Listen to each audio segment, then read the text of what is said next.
Okay. I was waiting for it to give me the start streaming button, so we should now be live.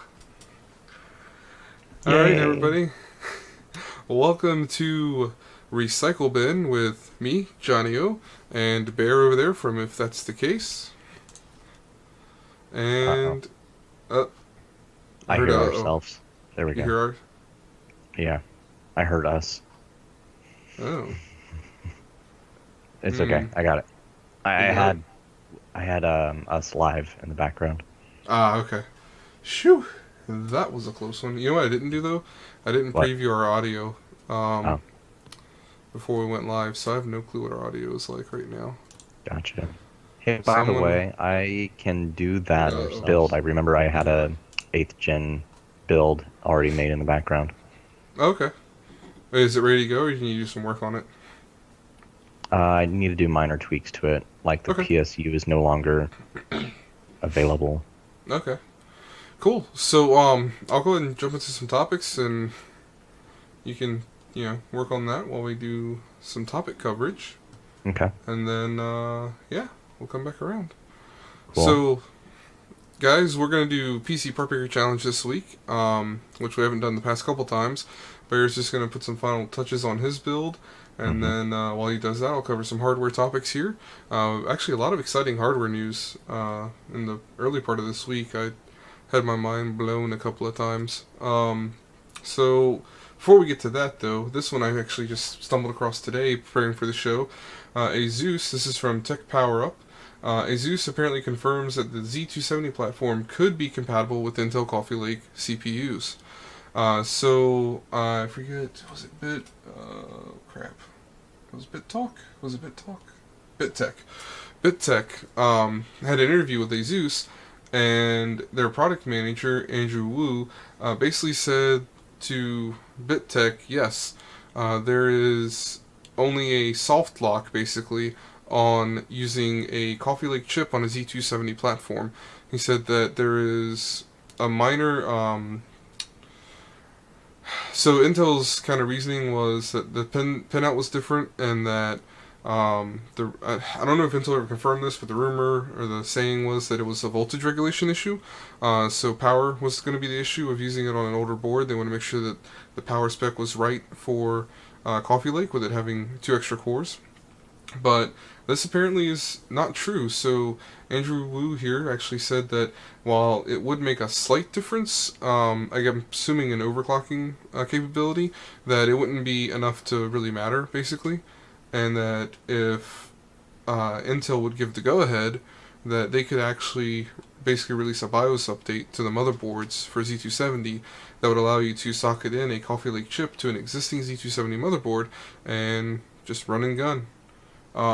So yeah, I just thought that was really interesting. That was kind of a big thing. I mean, we've grown pretty accustomed to every 2 chipsets, you have to upgrade for the next CPU. With Intel, that's been a standard for a while. And, did they maybe do this just as a kind of a company policy type thing, right? To keep that status quo up, but I don't know. So it's just kind of interesting to see that. We'll have to see what happens, how Intel responds to this. I have a feeling they won't respond to it, basically. They'll probably That's say... what I would believe. Yeah.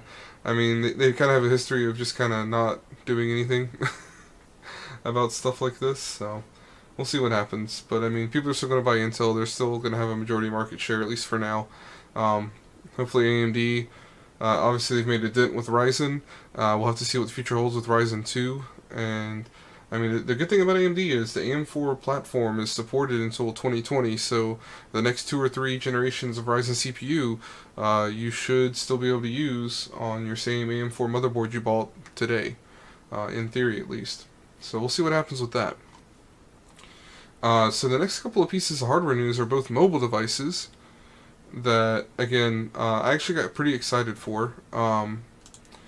So the Surface Book 2, I'm just pulling up here the Microsoft page, their product page for it, because I believe they actually have pricing on their page for it now. But before we get to that, so Surface Book 1 came out about 2 years ago. People were kind of speculating that Surface Book was just going to disappear because it had been so long without having an update. and lo and behold, here it is, Surface Book 2. And they've kind of corrected some of their Surface sins, if you will, with the Microsoft Surface. The Surface line has kind of been skewered a bit for using somewhat antiquated ports, right? Mini DisplayPort still exists even on the newer released Surface laptops. You only get a single USB 3, a mini DisplayPort, and a headphone jack, and then the proprietary Surface connector. Whereas now you're going to get two USB 3.0s, a full-size SD card slot, and a USB Type-C port on the new Surface Book 2, which is pretty awesome. I was actually super excited to see them do that, actually, take the feedback and do something with it. Rip headphone users. So Sorry. it's no problem. But yeah, so it's going to start at $14.99. $14.99 gets you the 13-inch model. There's also a 13 and a 15-inch model now. Gets you the 13-inch model with an i5 chip and no discrete GPU. Every other option after that is Kaby Lake R or 8th generation mobile chips, so they're quad-core instead of the standard dual-core mobile chips. But every other SKU uses the i7-8650U, which is quad-core with hyper-threading. Base clock is 1.9 gigahertz with a turbo clock of up to 4.2 gigahertz, which if they can cool it well enough, it'll probably hit that turbo boost at least for a little bit, and so it should put up some pretty good benchmark scores on the CPU side, especially in stuff like Geekbench, where it'll be more single and dual-threaded applications. So it'll be able to boost pretty high, if not to full turbo. The other exciting thing is in the 13-inch, you get, in everything but the lowest end model, you get a GTX 1050 graphics card in the 13-inch, and a GTX 1060 graphics card in the 15-inch. Now these are in the base, in the keyboard here, so if you detach to go into the pure tablet mode, you'll be stuck with integrated graphics, but while you're connected to the base, you have a Pascal discrete card on your Surface Book. And that's what had me really the most excited about this, is the 15-inch or the 1060. I really want to see what these things do. I'm hustling hard, man, to get my CIO to buy me one to test with. So, down here we have the pricing. So $14.99 with the i5 and no discrete card. $19.99 on the 13-inch with an i7 quad core and the GTX 1050, and that's with I believe the 256 gig SSD, and then for 512 SSD it's 2500 in the 13-inch. Actually, you know what? Let me go to configure, because I think I got those numbers wrong. Some of that was going off memory. Yeah, $14.99 for the i5 with no discrete, $2,000 for 13-inch, 256 gig SSD, and a 1050 and the i7. And then from there, it just changes the storage. So to go up to 512 gig, you get $2,500. For a 1 terabyte SSD, it's $3,000. And then on the 15-inch side, you start off with 256 gigs of RAM and 256 gigs of storage and 16 gigs of RAM, and you get the 1060 at $2,500. Still very pricey. 2900 gets you 512, and then 1 terabyte for $32.99. So you can start pre-ordering on November 9th. They actually release on November 16th, and we'll start shipping then. But yeah, so it's just kind of cool to see something in this small of a form factor be able to pack that kind of punch on the CPU and GPU side, and have that extra, tablet functionality to have the touch screen on it. The 13-inch screen and 15-inch screen are both they're both at 3:2 aspect ratio, so they're not quite 4K, but they both hit really close to 4K. The 13.5 inch is, I believe, 3000 by 2000, and the 15-inch is 3240 by 2160. So they're going to be actually really nice pixel dense displays. They'll look really good. So like I said, I'm just super excited about this. Pricing is obviously a little high. Yeah. I would never buy one as a personal device for me personally, because I'm poor. But like I said, I'm trying to get my hands on one through work so I can do some testing on it. The other thing that I'm probably gonna wait for the next generation of, because, well, we'll get to that in a minute, is the HP ZBook X2. So if you're familiar with the HP line, the ZBook is their workstation, their big beefy workstation laptops. And the X2, the Elite X2, actually I've done a video on the Elite X2, is their basically Surface Pro competitor. It's a tablet with detachable keyboard. Well, they've combined these two lines to bring you a workstation tablet with a detachable keyboard. So there's not a ton of information on this one yet. $17.50 is the starting price. All the configs that are available to check out right now are using Kaby Lake i7 mobile chips, so they're still only dual core. So i7 7500U and i7 7600U, and they all are configured right now with the M620 graphics. So it's M620 Quadro card, by the way. So it's still using a Maxwell card instead of the Pascal. So I reached out to a contact that I'm not sure if I'm allowed to say anything about this or not. So I don't know. We'll find out. YOLO. So they are going to release with the i7 8th gen chips, the 8550 or the 8650. I didn't get confirmation on what chip will be in it. But it will release with the 8th gen chips and possibly some of the more mid-tier Pascal Quadro cards at the beginning of 2018 when they refresh all their lineups. So most of the business class laptops will refresh their configs in the first quarter of every year. So that's why you'll see like a lot of these HP, Lenovo, Dell, a lot of them won't have the 8th gen processors available in their business laptops until the first quarter of the following year. So, anywho, that's all I had on that. This is just kind of exciting, especially like seeing you can kind of see the cutaway here for the cooling. I feel like HP is kind of famous for their workstations and famous for their workstation cooling solutions. And you can see we've got two pretty beefy heat pipes for CPU and GPU and two pretty beefy blower fans here. So that, especially with the i7, the 7th gen i7s, I think this is going to keep them nice and cool. It's going to keep them frosty, and they're going to stay at turbo boost really well. I'll be interested to see what it does with the 8th gen chips, and I'm really kind of crossing my fingers and hoping that when they release the next generation of this, they put in like a Pascal P3000 Quadro card, which is roughly equivalent to a GTX 1060, because that'd just be freaking awesome, honestly. And I want to get my hands on it and play with it. But yeah, so that was the Surface Book 2 and the ZBook X2 were kind of the two things that I stumbled upon Tuesday morning, I think. I saw the announcements for both of these, and yeah, they made me very excited. So my last piece of hardware news for today is NZXT. They're releasing 3 new cases.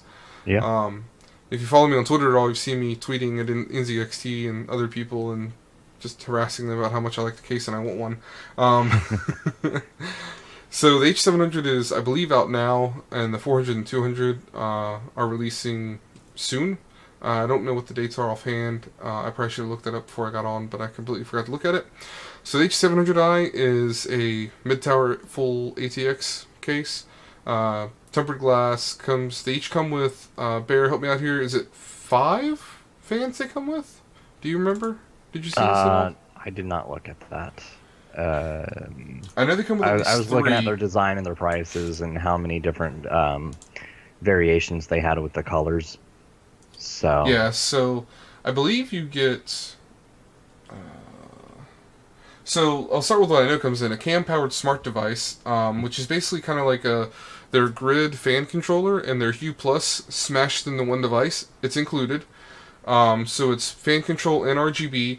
It'll connect with your cam software, and if you choose to opt in to sending data to NZXT, it'll essentially do machine learning by collecting a bunch of your collective of users' data and figuring out what the best balance between noise and cooling is to make your case fans run as silently and as efficiently for cooling as possible. So I thought it was kind of a cool idea.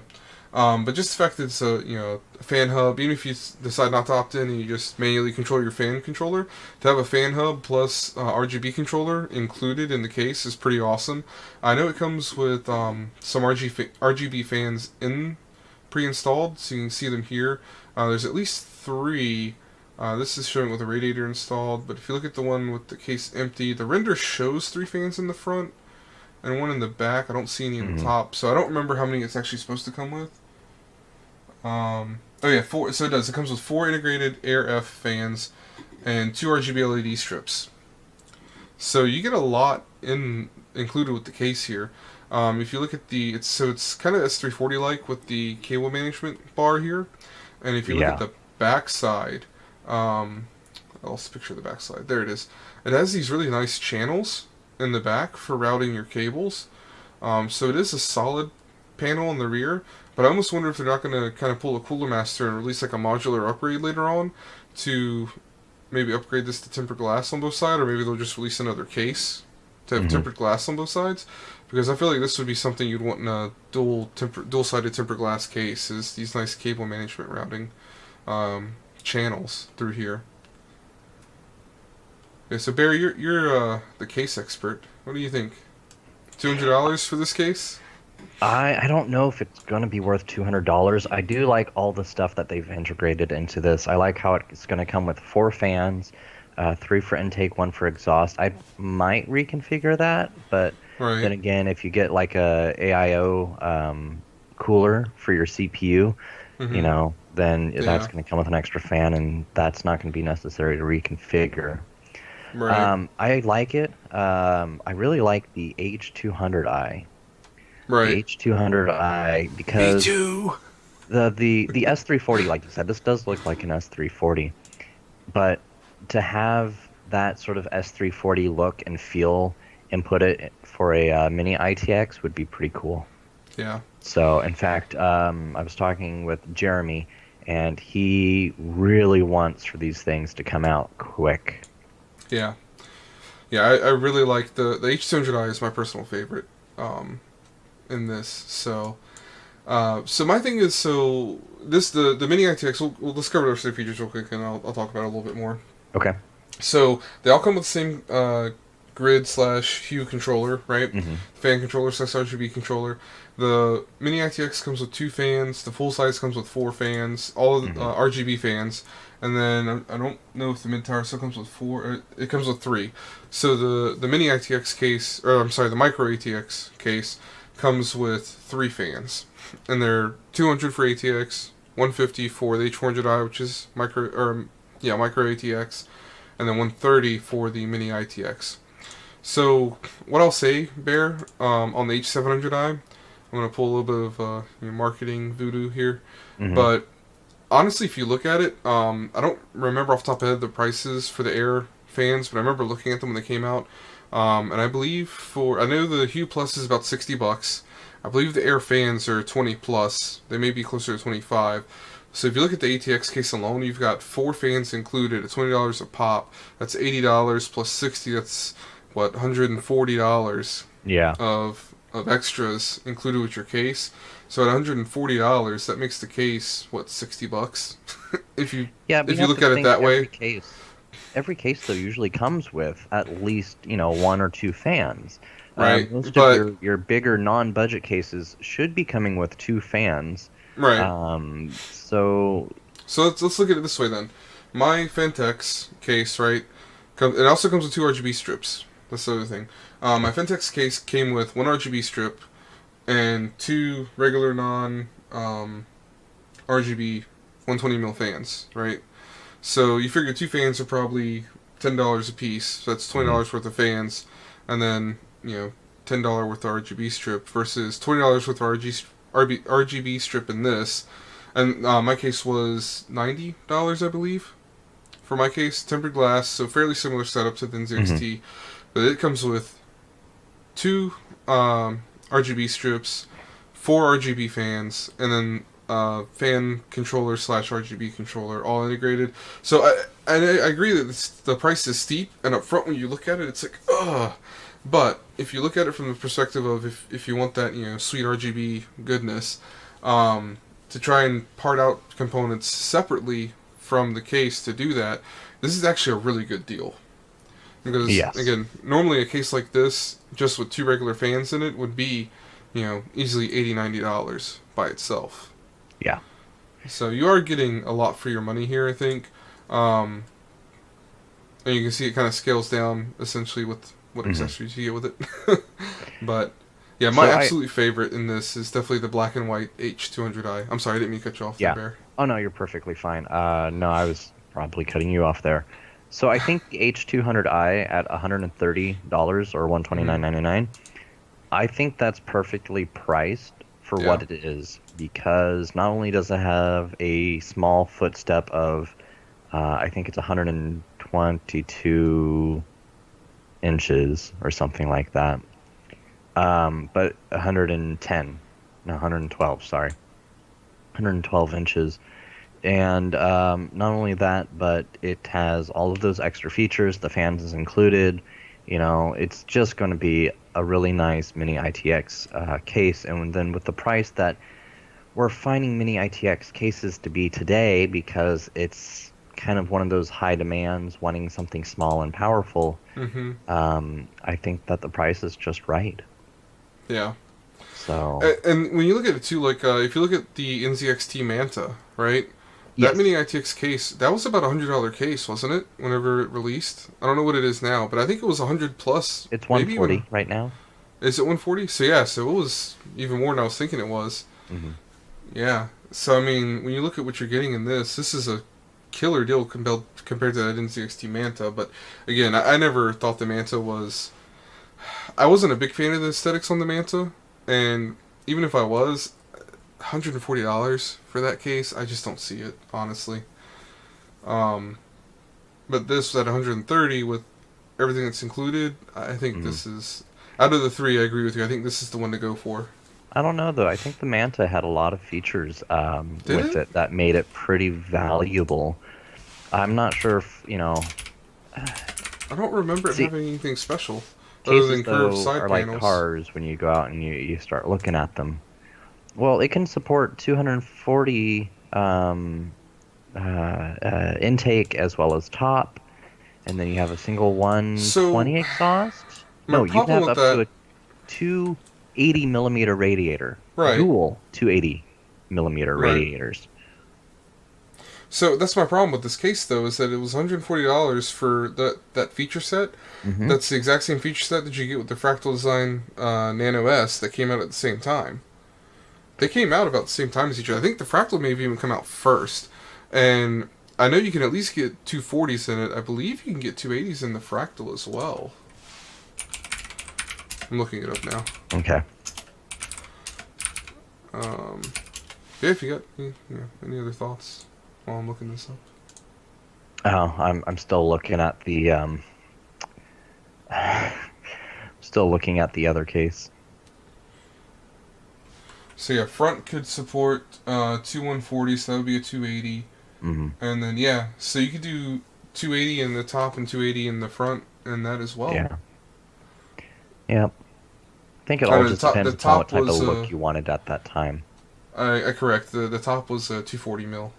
And Right. then, if I remember correctly, so right now I think it's about $50 for the Define NOS with the window. But when it released, I think it was a little bit more. I think it was like 75. I want to say it Oh. was somewhere in the. It was a lot cheaper than the NZXT Manta at release. I mean, it was like half the price. I remember that because I remember them being like such a huge price differential for cases that feature wise Hmm. I thought were pretty similar, if not identical. So, anywho, enough case debate. That should be a new segment. We should do a case debate segment. Oh man. Just like cars, it's what's your preference as far as Yeah, yeah. looks, and then what do you need as far as, do you just need a single seater just for you to commute to work, or do you need Right. a dual cab pickup truck because you're taking out the crew every day, hauling equipment? Right. Yeah. So Um. So, are you ready for PC Pro Picker? yeah, man. Awesome. Let me grab your link. God, I really like the matte with blue. Yeah, I like that too. I thought that looked good. It's Matte just with for hmm. because I actually want to replace my um for my main build. I kind of want to replace it with that H200i now and just get a mini ITX board because I only want run a single GPU anyways, and so with the cramped space that I'm in now, I think that mini ITX would be nice. Yeah. Right, so I've got yours up if you want to go ahead and start going over your part list. Oh, yeah, let me minimize that and pull up this.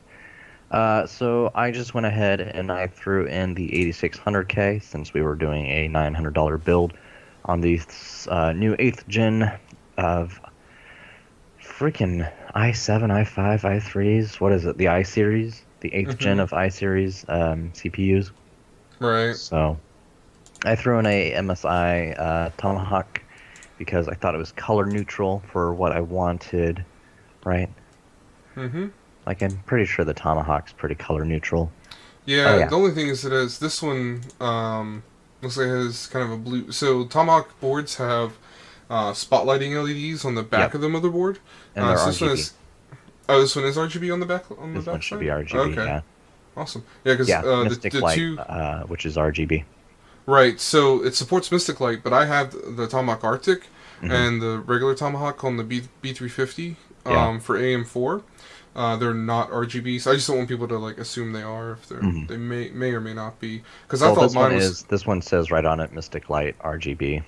yeah, mine's Mystic like RGB as well, but the lights on the back of the motherboard are not RGB. They're solid white. Oh, Yeah, so that's what I'm saying. interesting. And the black and red version of my board has solid red. They're not RGB, but it's a Mystic RGB board. So they're a little tricky with their marketing on those. So I would just say, if you're shopping for that board, just read it extra careful, just be sure, because it will say, at least on the AMD ones, they did say further down in the specs that the backlighting ones were solid color. Yeah, I'm going through their um, MSI's website now, and you scroll down just a little bit, and there's the backlights of the Hmm. board itself in the MSI logo. It is just cycling through tons of variants of colors here. Okay. So, Cool. yeah, because I have an MSI board. I had an MSI board. I swapped it with Mascaron, and so it could. It said it had RGB, but it was Hmm. either red, blue, or green. There was no mixing, right? It's like, oh, you mother truckers. That's so good. Yeah. So anywho, I grabbed that, and I also grabbed two 8 gig sticks of PNY Anarchy, blue. Nice. I threw in a 128A data solid state drive for $57. I got a Hitachi 1 TB drive because I was a little tight on the funds. Yep. Usually I go with like Seagate or Western Digital, Yeah. someone that I feel is a little more well trusted. Hmm. And just in my opinion, I've had bad Yep. experience with Hitachi. I grabbed Yeah. myself just a EVGA GTX 1050 Ti, the Hmm. ACX variant of that, at $155. I grabbed It's a myself nice little Fit card. Phoenix Neos blue because I was trying to go with more of a blue theme here. And then I just Yeah. grabbed myself a run-of-the-mill 400-watt EVGA power supply. So if I could upgrade anything, it would probably be the PSU first thing off bat. Yeah. Yeah. It's a little light in the loafers there. It is. But that's it. In all of its Cool. glory, it comes out to $891.73. So just Nice. a little bit more than $8 shy of 900. That's a nice build. I like it. Mm-hmm. I'm hearing myself. Am I hearing myself when you're coming feeding back from you, or? Yeah, I don't have the stream playing. I don't think so. It should be fine. Yeah. Oh man, I did not have the chat up. Holy crap! Oh, I forgot to pop out the chat. Hey, Dr. Z and Jonathan W Jonathan Network. Network. Hello. Hey, what's going on, guys? Uh,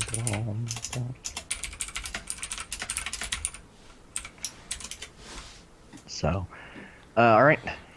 Pull up Alright, let me your just- build. Yeah, sorry, I'm just popping out chat real quick so I can keep an eye on it. Yeah, I had it popped out, but then I have it right on top of Discord, and someone sent me a Right. message on Discord saying that they, well, it was actually Mascaron who said, Yeah. "Hey, I found this computer complete system, $30 at Value Village." Wow. I'm like, "Oh, what does it have?" Yeah. i7 2600 in it. Wow.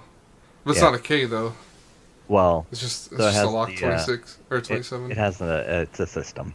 It's Yeah, a yeah. it's a gateway desktop PC. Oh, got you. Yeah, Yeah. yeah. I got one of those from work one time. Had a 3770 non-K in it, so that was pretty nice. Anyway, so onto my build. So I ended up going with the 8400 to shave a little bit of budget, so I could put more GPU in mine. We actually have fairly similar builds, except I did mini ITX. Okay. Um, so as you, the audience, may or may not know, the Z370 boards are actually the only boards available for the 8th gen processors right now. The B and H series boards will not be available until early 2018. Yeah. So that's why I have a Z370 in here.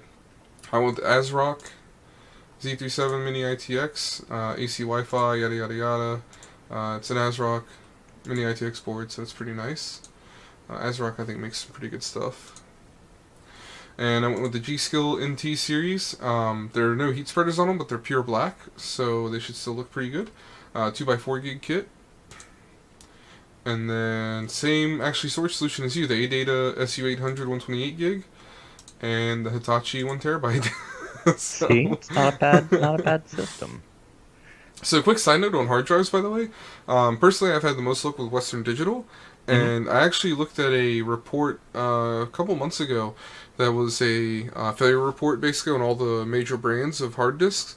Okay. And HGST, ironically enough, which is actually a Western Digital subsidiary, HGST had the lowest failure rates for, I believe it was 2016, by like a wide margin. I think they were like low single digits, like 3 or 4%, versus like most of them were approaching or into double digits of failure rates. So Wow. just food for thought if you're shopping for hard drives. If you see an HGST for a good price, maybe pick it up. So for video card, I went with the GeForce GTX 1060 6 gig from Gigabyte, the G1 gaming variant. So it's actually got a pretty sweet little black back plate, can't talk, on it, which is actually a pretty nice looking card, and it's got the RGB lighting on the Gigabyte logo, and it's got the fan stop indicator. And for case, I went with actually the case we were just talking about, the Fractal Design Define Nano S Mini ITX desktop. And That's then I why went you with knew so a much about it. Actually, I knew so much about it because I was obsessed with that when it came out. That was one of the cases I really wanted. Like, this was up until the NZXT H200i came out. This was my dream, like, mini ITX case. Now NZXT holds that spot in my Yeah. heart. Yeah. And then I've got an EVGA 80 plus bronze, 450 watt, fully modular. Oh, margarine. I like it. Let's make margarine. Modular power supply, which I think is pretty important in a mini ITX case. And so there you have it. I think we both end up at, yeah, you're at 891.73 and I'm at 891.78. We're within 5 cents Wow. of each other on the budget builds, man. That's a nickel apart. Dang. Oh my goodness. I don't think we've ever been that close before. That's No. insane. Alright, so guys, I'm throwing up the Strawpoll link so you can vote on whose build you liked the best. And then we'll revisit that next week on Bear's channel when we do Recycle Bin again on Thursday. We'll go over the results. Awesome. That was actually a super exciting build. I like that. That was a way tighter budget than I was thinking it was going to be, because some of the prices for the 8th gen stuff, which I didn't think about, are still kind of jacked up a little bit, Yeah. because of the whole supply demand issue. So yeah. Yep. And RAM, the prices for RAM are just ridiculous Oh right yes. I didn't even think about this. I didn't realize it until someone said it out loud. I think it was on Paul's Hardware, now. his video about why it sucks to build a PC right now. Yep. I didn't even realize until he said it that over the past, I think, year or so, he said it's Yeah. doubled in price for a 16 gig kit. It And I was has. thinking about it, like, whenever I bought mine, it was still like, it had been on the rise for a while, and I think I paid, I had a Nuvei coupon for RAM, and I think for my 2x8 gig Corsair LPX 3200 megahertz kit, I paid right about $100, maybe a little less. And so right now, I think for the same kit, it's like 150. So I know you pay. No, I mean, you didn't pay, but on your kit at 2133 for PNY was 135, which is sad, but that's a good price right now for DDR4. Yeah, so I'm looking at the RAM that I bought Mm-hmm. for my system, and when I bought it, it was $99.99. This is a Kingston Fury HyperX, Mm-hmm. you know, 2 sticks of 8. So, and today, right now, it is going for, oops, I can click on the right link there. Right now, they're going for $193.89. Yeah, I'm trying to pull up my history because I know I bought the RAM on Newegg. Just trying to see if I can find what the price was I paid for my RAM. It's gone as high as $210. I don't know if it'll show me what I paid for it actually. Shows me what the total on that order was, but not. So I had a PC part picker list, and I was marking every time I bought something, and I put in there, I bought this at this Holy price. crap! Yeah. So right now, the kit that I bought, I know the kit that I bought was no more than 115 tops Okay. when I bought it. It's 195 right now for the Yeah. exact same LPX 2x8 gig 3200 megahertz RAM. Like holy Mm-hmm. crap, that is insane. Oh, yeah. Anyways, so no wonder these builds are getting harder. Yeah, these builds are getting harder simply because of RAM. Man, And the that's sad thing absolutely is, I insane. think a 16 gig kit is standard for a Yeah, gaming rig, if you want yeah, to, call it that. yeah. I So, was a little sad that I couldn't fit 16 gigs in this build because for this price range, I think a 1060 is kind of where you should be shooting. For that $900 price range, I think a 1060 is a good spot to hit. If you have like 1,000 to 1,100, a 1070 would be ideal. But like so, my build, all said and done, not counting my liquid cooler. So with my liquid cooler, I think my total price is 1150, and so that cost me about $100. Um, and I've got an R5 1600 6-core 12 thread, right? I've got a 1070. Well, actually, it's not in my system right now, so I can show it on stream. I've got the Quicksilver MSI 1070. Here, I'll show it to you too, Bear. nice. Is my main GPU for this rig, and I paid 1150, including a 120 mil, or I'm sorry, 240 mil AIO with 16 gigs of RAM, 650 watt power supply. Like, I think today if I built this thing, it cost me $1,400. Like, it's insane. Prices have really, like, I don't know. I guess when you sit back and really start to think about it, it has Yeah. gotten really bad.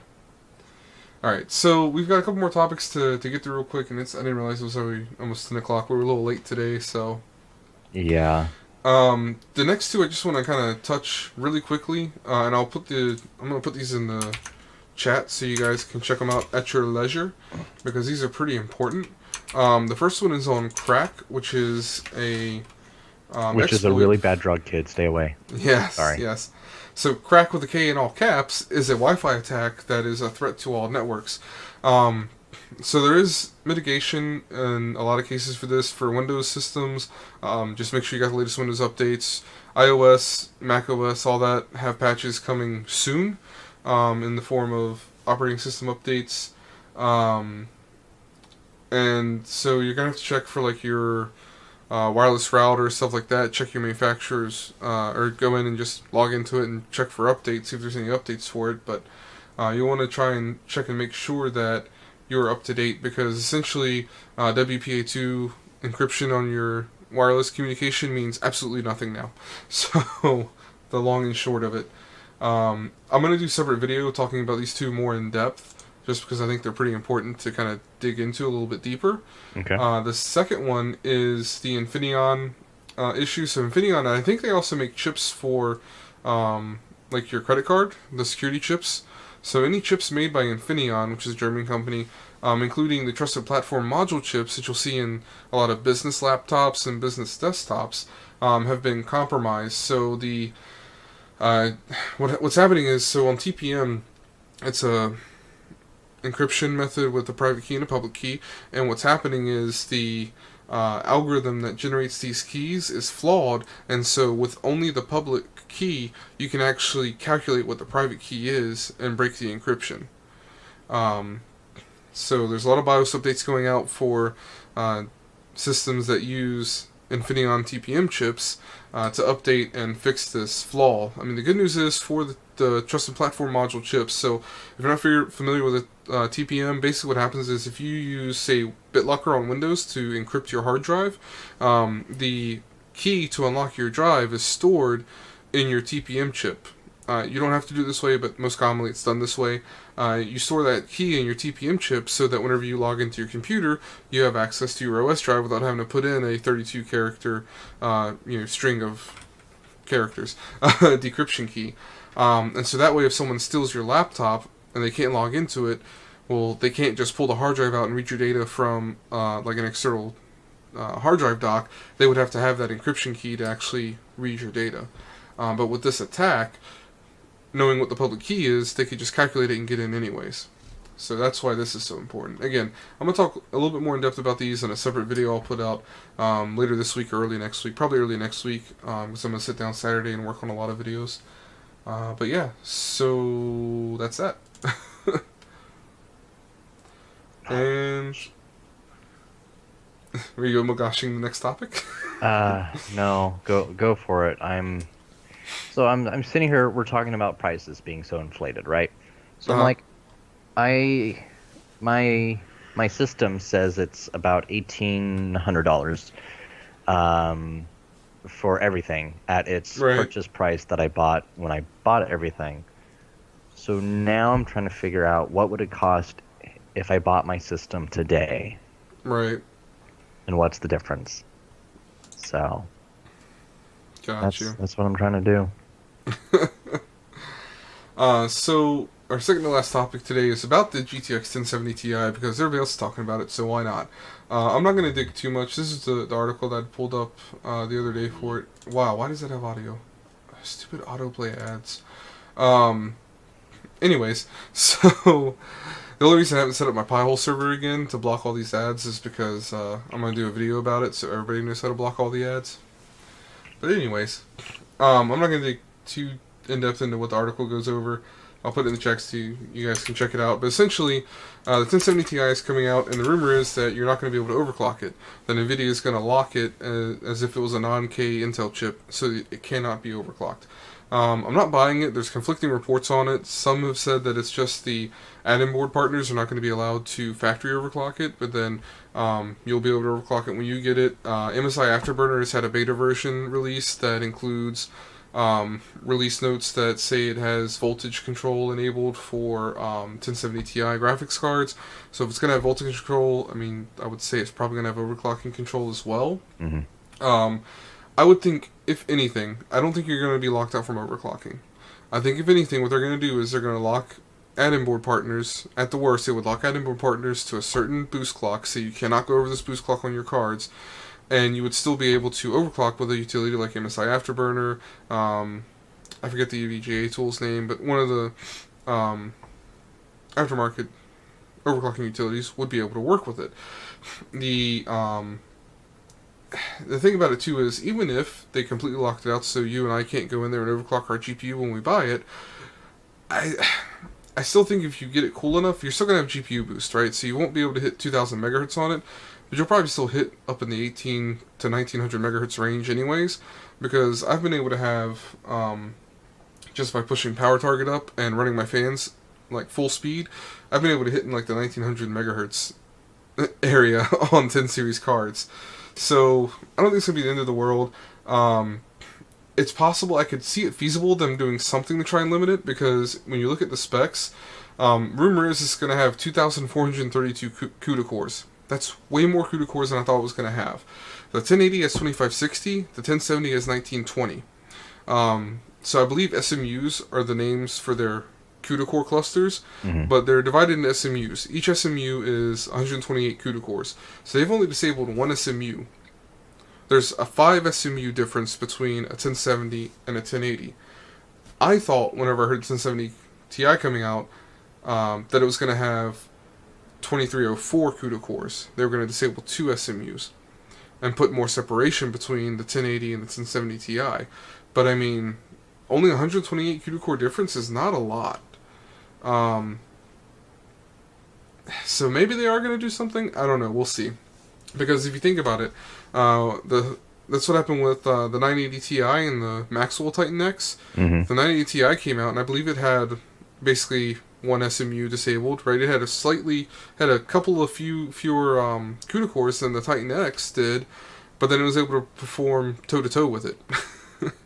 And then we kind of saw somewhat of the same thing with the Titan, the first Titan X Pascal card, before they released the second one, and the 1080 Ti. It was able to perform on par, if not better than it. So, I don't know. They may cannibalize their 1080 market. I don't think they would, but we'll see what happens. That's just my 2 cents on that. Yeah. Again, we'll just have to see when it releases and the reviews come out, what happens with it. Yeah.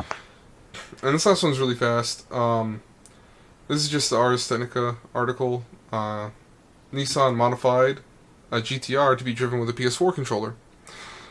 So essentially they attached a bunch of servos to it and a bunch of really super advanced control software and I believe it was a couple of computers actually to interface with everything. You can see some shots of the control units and everything in there, and the solenoids they use to control the steering wheel and the acceleration and brake and everything.